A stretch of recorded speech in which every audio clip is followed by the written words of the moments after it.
I tried 4 different MMOs, from Total Freedom to decades of content and tons of spells to calm and relaxing newer MMOs, and then just straight to survival MMOs, PvP MMOs, to straight full loot MMOs, take everything you have MMOs, and we're gonna go over them all right here. This is Project Gorgon, and of course I'm choosing Elf. Who wouldn't want to be an elf? Anyways, there are tons of different customization options for your character. Choose whatever you want, and let's get into the game. This game was officially released on Steam a few days ago. It was in early access before that, but it's known for its old school feel and its weirdness in a good way. It has things in this MMO that you've probably never seen before in an MMO. And also, this game will not hold your hand. You're gonna have to figure things out on your own for the most part. The quests are not predefined when you start. There is like a 60-second, I believe they say it's 60-second tutorial, and that's it. So you can either figure it out on your own, or you can ask people in the game. There was some friendly, I think there were mods, or I think they called them guides. They were helping people out. They helped me out. This seemed like a really friendly game overall. Really good community. Some of the NPCs you can give gifts to, and they'll give you rewards once you have earned enough, like favor with them, I guess. And you can also do favors for them, which are like little mini quests themselves, and that'll add to the total favor. And once they like you enough, you can unlock additional rewards and also additional skills. I unlocked a skill with this NPC right here to be able to tell how a monster died. So I don't know what kind of skill it's going to unlock, but I heard there's stuff like necromancy and stuff like that in the game. But I didn't get very far in it. I'm going to continue playing later on. Also, I found this book that lets you tame a rat. That's right, you can tame a rat and make him your pet, and the rat will do your fighting for you, or he'll help you in fights. And yeah, so that's pretty cool. I imagine you do other pets too, but the book I found specifically said rat, so now I have a pet rat.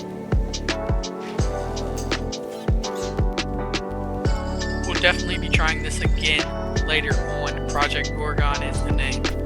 Okay, so this is the MMO giant known as World of Warcraft. Everyone has heard of it at least some point in their life. I had never actually played it before, believe it or not, but I got to level 12, I believe. I think you can only get to level 20 in the free trial. I didn't buy it yet, and I say yet because this is one of the most addicting games I've ever played.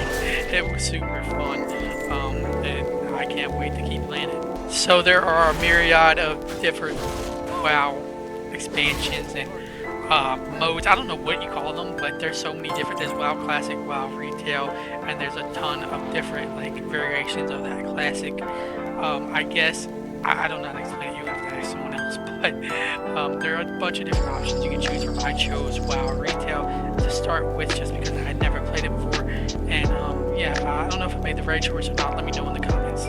So basically, this game has everything you could want in an MMO. You can PvP, you can PvE, it has raids, it has grouping, it has biggest population, I think, of any game right now. It has solo content like I'm doing right here. I don't think I did any, actually in the starting levels, that's where the only negative I see, because I didn't do any like group content, no raids or anything from 1 to level, I think I'm level 12 here, I believe, and I didn't do any like group content. This guy right here, I could not beat. I'm not strong enough. I don't know why I took this fight, thinking I could help him. My skill was not up to par. I even tried to run away, but that did not work. I got cooked, absolutely. But it did introduce me to a new thing I had not seen in WoW before this, which is flying mounts. I did not know they even had this. They give you a mount to start the game, but it cannot fly.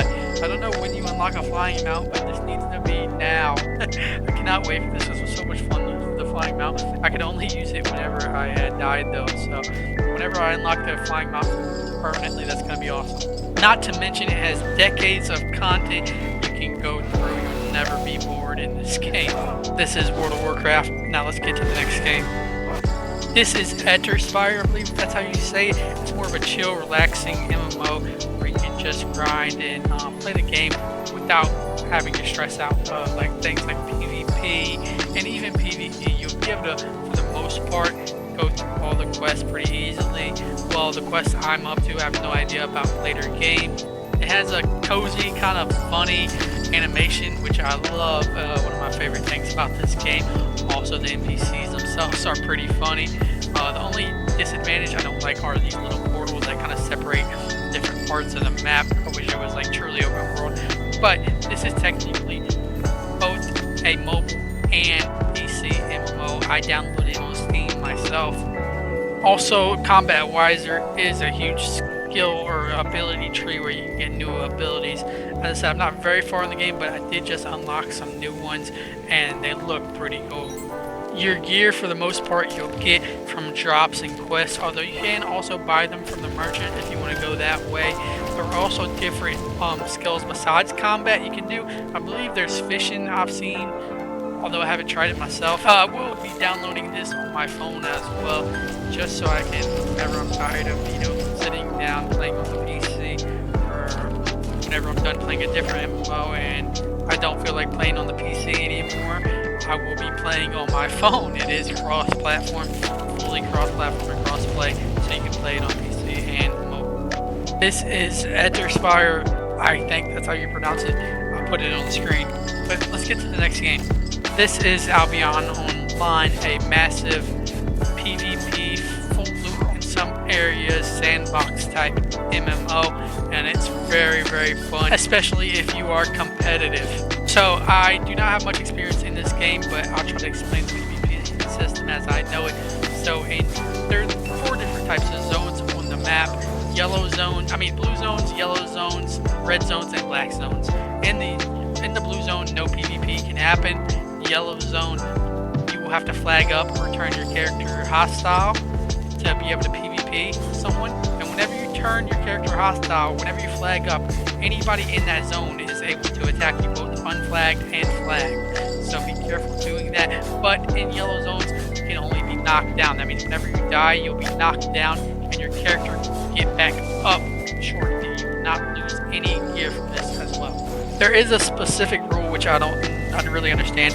If someone is faction flagged in the yellow zone, they can't attack you even if you're flagged. So there's that.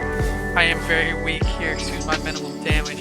In a red zone, any player can attack a flagged player, so be careful. When you die in a red zone, you're going to lose everything you have, and your inventory and equip. You lose everything whenever you die in a red zone, and you respawn at the nearest city. Now in a black zone, no flagging system is needed. PvP is just always turned on. You can attack whoever you want at any time. It's the most dangerous zone to go in. I don't think I've ever actually been in it yet, so maybe soon though. This is Albion Online, a PvP full loot sandbox MMO, and I am about to get owned here. I'm not sure what even happened. I haven't played this game in so long, but it's really fun, and I recommend it if you enjoy PvP. Don't forget to like and subscribe to the video. Helps out a lot. See y'all next time, YouTube. Peace.